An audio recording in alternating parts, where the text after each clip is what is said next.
A statement of purpose can make or break your scholarship or university application. So if you want to nail your statement of purpose and get a chance at getting that scholarship or that university admission, keep watching this video because I am going to take you through a step-by-step process on how to write the perfect statement of purpose. So step 1, you're going to get a blank piece of paper, and there you're going to write down your academic background, and you are going to write down your achievements. That is extremely important. And you're going to write down your volunteering or extracurricular activities, and you're going to write down your work experience. So let's talk a bit about your academic background. Bachelor applicants, this is the time when you write about your high school, your junior high school, all of the things that you have done academically. Master students, you start from your bachelor's, you write your bachelor's. If you've gotten any certifications, write it down. Write about your high school, write about your junior high school.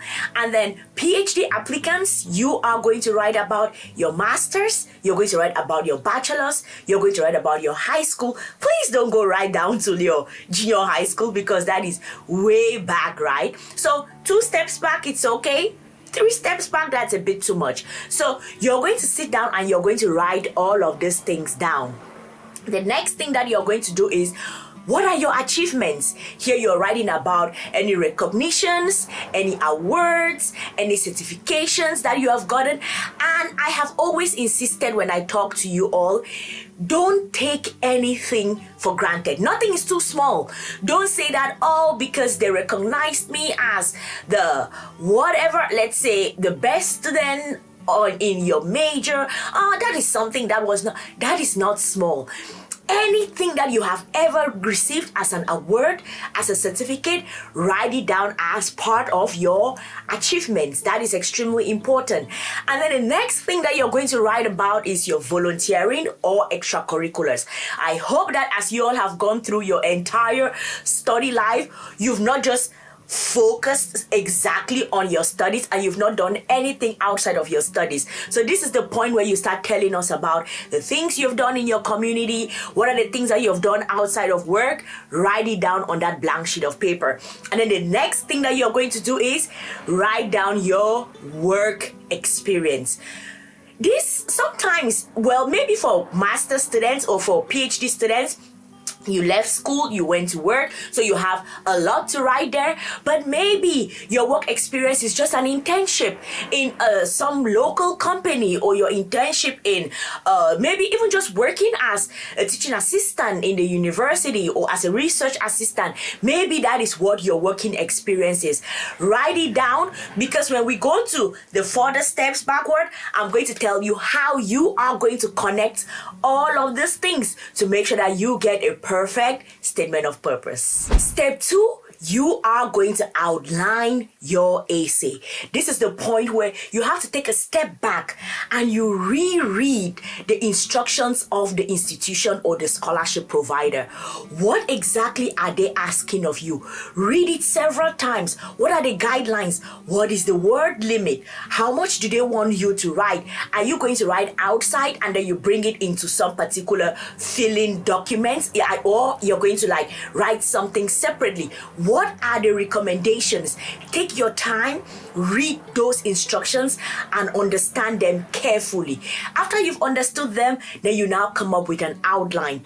The best thing to look at it is your introduction, your body, and your conclusion. Your body can have maybe 2 or 3 paragraphs. So you have your introduction, 1 paragraph, body, maybe 3 paragraphs, and then your conclusion, 1 paragraph, which all together makes 5 paragraphs. 5 paragraphs is good enough, but of course we are still working within the institution's guidelines. If it is 100 words, you have to pay attention to that. If it's 500 words, you have to pay attention to that. And if it is 1,000 words, all you have to do is make sure that you follow the instructions and then you come up with an outline of how you are going to tackle this statement of purpose. And now let us go to step 3.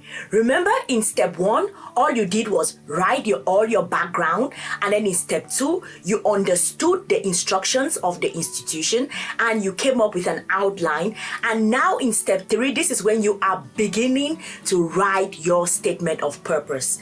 This is where you have to zone in and focus on, how do I start out? You need to start with a hook. A hook is something that is extremely interesting, something that catches your reader at the first instance. When they look at it, they are like, whoa, what is this person going to be talking about? So you need to think of the words that you are going to use in order to capture the attention of the reader. And at this particular point, you need to use the active tone, make it interesting. You can make it funny. You can make anything. Use whatever skills that you have in order to make this first, especially the first line of the first paragraph, that is the hook. If you're able to hook the reader from that first line, the tendency that they are going to read through all your statement of purpose is extremely high. And one thing you have to pay attention is the fact that panels, scholarship selection panels, university selection panels, they have thousands of applicants that they are going through. They do not have time to start figuring out, oh, what is he or she trying to write?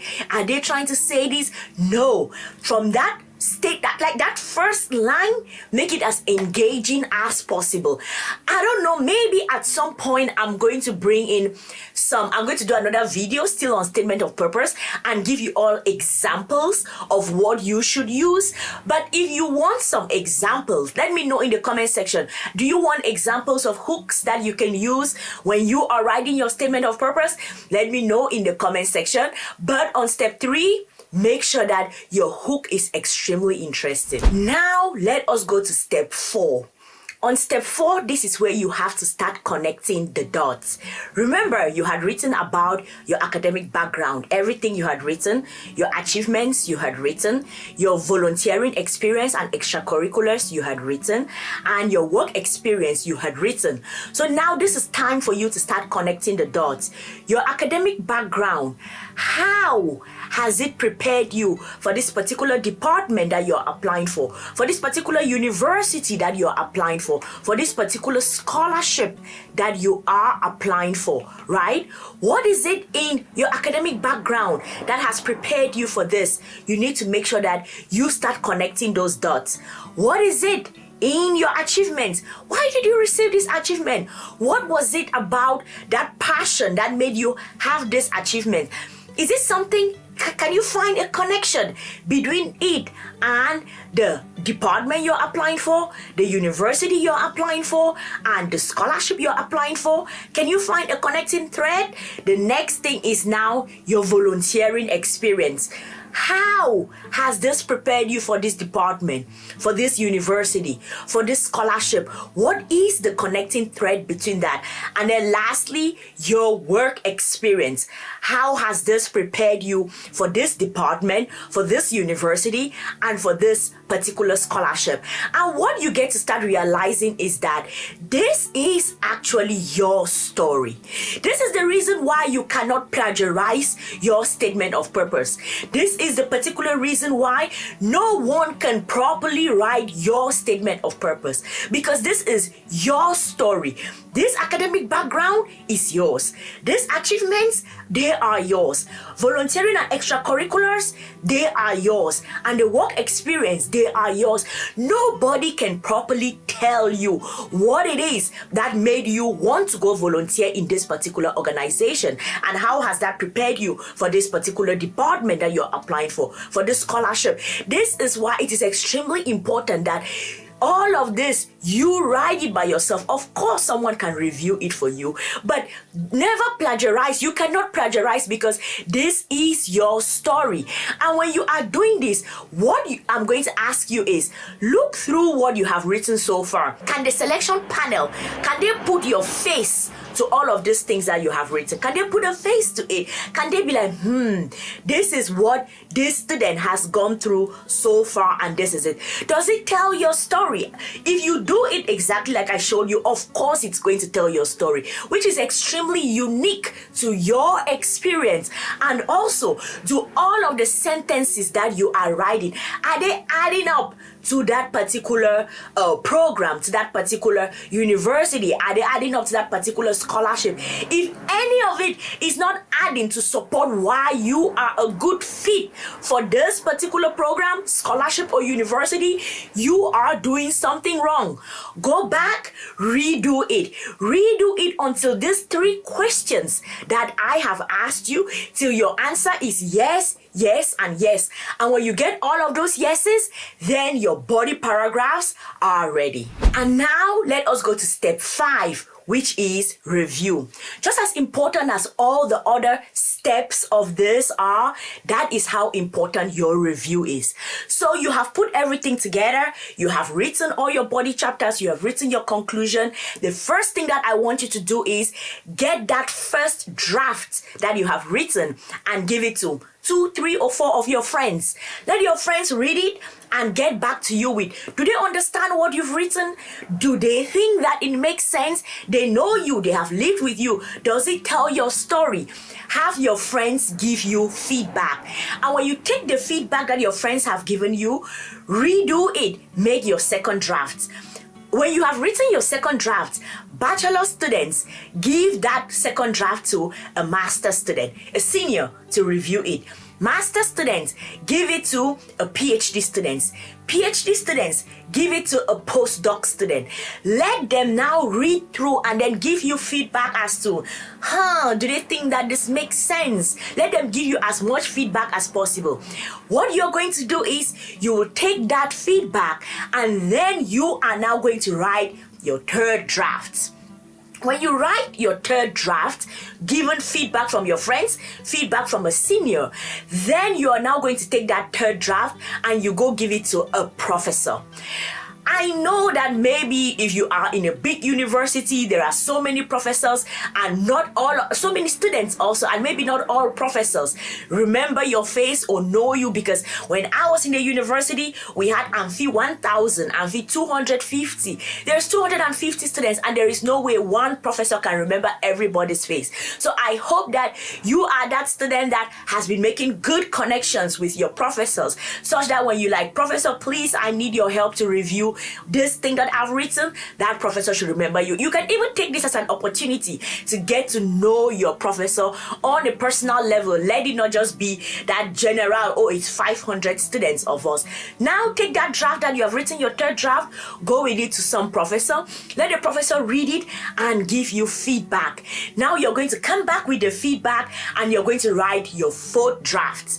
When you write your fourth draft, if you don't have any expert like a statement of purpose consultant that you can speak to do your last reading, it's okay. Sit down, read it with all of these corrections. Know that your statement of purpose is good to go.